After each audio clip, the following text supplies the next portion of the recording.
یہ قربانی حضرت ابراہیم کا طریقہ ہے۔ حضور نے اگرچہ نبی پاک کی اپنی سنت تھی، یہ بھی کہہ سکتے تھے سنتی و سنت ابیکم ابراہیم، میری سنت ہے اور تمہارے باپ ابراہیم کی سنت ہے، یہ نہیں فرمایا۔ جب صحابہ نے کہا قربانی کیا ہے، فرمایا سنت ابیکم ابراہیم، یہ تمہارے باپ ابراہیم کی سنت ہے۔ ہر صاحب نصاب پر قربانی واجب ہے، جو زکوٰۃ کا نصاب رکھتا ہو اس پر قربانی واجب ہے، یعنی ضروریات سے زیادہ اتنے پیسے، جتنے پیسوں سے زکوٰۃ فرض ہوتی ہے اتنے پیسے جس آدمی کے پاس قربانی سے پہلے آ جائیں اس آدمی پر قربانی کرنا واجب ہے۔ بکرا، چھترا، دمبا 1 سال کا یا دمبا 6 مہینے کا ہو پر اتنا بڑا محسوس ہوتا ہو کہ لگے کہ 1 سال کا ہے، اس کی قربانی ہو سکتی ہے۔ جانور میں کوئی عیب نہیں ہونا چاہیے، اتنا کمزور نہ ہو کہ ذبح جہاں اسے کرنا ہے وہاں وہ چل کے جا نہ سکے، اتنا کمزور جانور نہ ہو، اس کے اندر بظاہر کوئی اتنا بڑا نقص نہ پایا جاتا ہو، کانا نہ ہو، لنگڑا نہ ہو، کوئی اس کی ہاتھ نہ کٹے ہوئے ہو، ایسا نقص جو واضح ہو۔ بکرا 1 سال کا،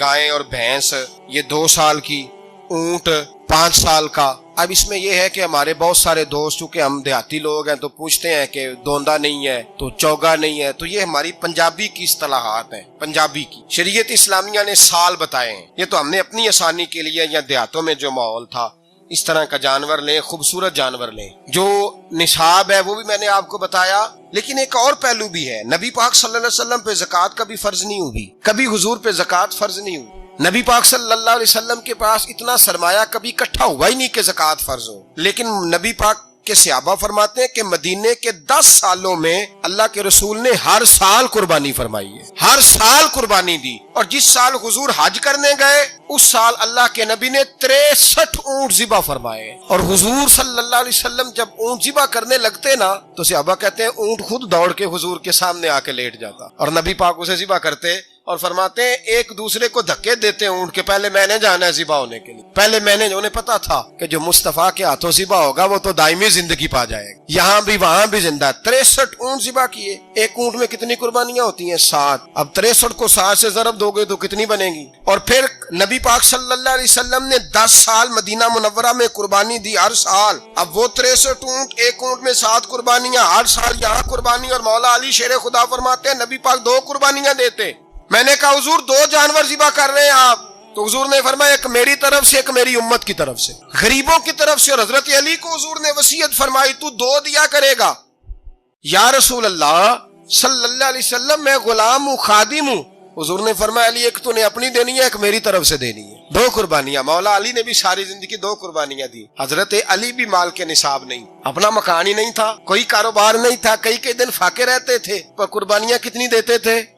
2۔ ہمارے پاس ویسے اگر سسرال میں، میکے میں، کزنوں میں کوئی شادی ہو جائے تو 50-60 ہزار کا خرچہ برابر ہے، وہ پکا ہے، اور قربانی کی باری غریب ہو گئے، سارے غریب ہو گئے، کہتے نہیں یہاں مشکل ہے۔ او خدا کے بندے، اللہ کے ساتھ تجارت کر، اس کے رستے میں 1 دے گا، رب تجھے 70 گنا اضافہ کے ساتھ عطا فرمائے گا۔ قربانی مال کے نصاب پہ ہے، کوشش کیا کریں کہ اللہ کے رستے میں جب دینا ہو پھر لیت اللہ سے بچیں، خوبصورت جانور لائیں جن کو اللہ نے توفیق دی ہے، ان کے لیے نصیحت ہے جن کو اللہ نے توفیق دی۔ میں نے اپنے حضرت صاحب کو دیکھا ہے، وہ کہتے تھے کئی جانور اللہ نے بڑا نوازا ہے، کہتے ایک میرا ہے، ایک میرے ماں کا، ایک میرے باپ کا ہے، ایک میرے فلاں استاد صاحب کا، ایک میرے پیر صاحب کا ہے، یہ جانور غوث اعظم جیلانی کا نام کا دے رہا ہوں، اور پھر ایک بڑا خوبصورت جانور بندہ ہوتا اور حضرت خود ان کو چارہ ڈال رہے ہوتے، تو حضور یہ کیا ہے؟ فرمانے لگے یہ میں رسول اللہ کے نام پہ قربان کروں گا، یہ نبی پاک کے نام پر قربان کیا جائے۔ جن کو اللہ نے حیثیت دی ہے وہ کوشش کریں اپنے محبوب کی طرف سے بھی قربانی کریں، نبی پاک کے نام کی قربانی دے، خوبصورت سا جانور پیارا، پھر اس کی خدمت ہو، پھر اس کی قربانی دی جائے، اور نبی پاک کے نام پر قربانی دی جائے۔ حضور نے خود وصیت فرمائی حضرت ابو بکر صدیق کو، قربانی بڑا حسین عمل ہے، اور میرے نبی پاک صلی اللہ علیہ وسلم نے ناراضگی بھی فرمائی، ذرا خوگر حمد سے تھوڑا سا گلہ بھی سن لے۔ میرے حبیب نے فرمایا جو طاقت کے باوجود قربانی نہ کرے وہ ہماری عیدگاہ میں عید کی نماز پڑھنے نہ آئے، وہ نہ آئے۔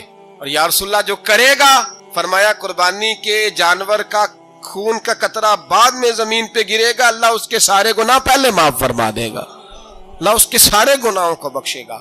قربانی کریں، خوبصورت انداز میں کریں، اللہ کی رضا کے لیے۔ بزرگوں نے لکھا ہے 3 حصے کرو گوشت کے، ایک گھر میں رکھو، ایک رشتہ داروں میں بانٹو، پڑوسیوں میں بانٹو، اور تیسرا فقط غریبوں کو دو۔ لیکن میں اکثر یہ سوچتا ہوں کہ ہمارے ہاں قربانی کرتا ہی وہ ہے جن کے گھر میں ہر جمعرات کو چھوٹا گوشت پکتا ہے، اور جن کے گھر میں ہفتے میں 3 دفعہ مرغی کا گوشت پکتا ہے، وہی تو قربانی دینے کے قابل ہو۔ تو وہ بھی اگر قربانی کے بکرے میں سے بھی تیسرا رکھنا چاہیں تو اجازت تو ہے، میں نے کہا سارا رکھنے کی بھی اجازت ہے، لیکن اگر آپ مہربانی کریں، کوشش کریں کہ یار ہم تو سارا سال ہی کھاتے ہیں، اور ہمارے یہاں جو گوشت تقسیم ہوتا ہے نا وہ بھی باری لگی ہوئی ہے، ادھر سے پلیٹ آئی تھی گوشت کی تو ادھر سے بھر کے چلی گئی، بھئی اس نے کی ہے، اس کو بار بار گوشت دینے کا کیا مطلب ہے؟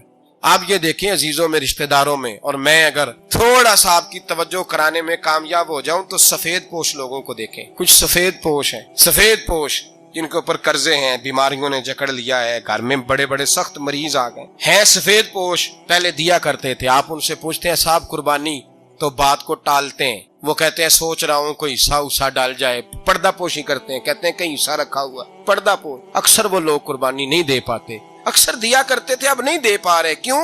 اس لیے کہ مشکلات ایسی آ گئیں۔ ان لوگوں کا خیال کریں، ان کے گھروں تک گوشت پہنچا کے آئیں، ان پر توجہ کریں۔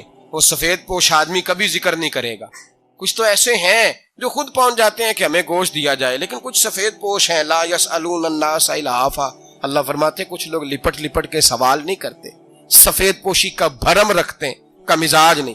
ان کی طرف دیکھیں، اپنے رشتہ داروں کو دیکھیں، خاص کر ان رشتہ داروں کو دیکھیں جن کا آپ کو پتہ ہے کہ غریب ہیں، مجبور ہیں، ان کے گھروں میں گوشت بھیجیں۔ غریب بیٹیوں، غریب بہنوں کا خیال کریں، اس طرف متوجہ ہوں، ان کے ساتھ اس نے سلوک کریں، اس طرف آپ لوگ خیال کریں۔ اللہ ہمیں سمجھنے کی توفیق عطا فرمائے۔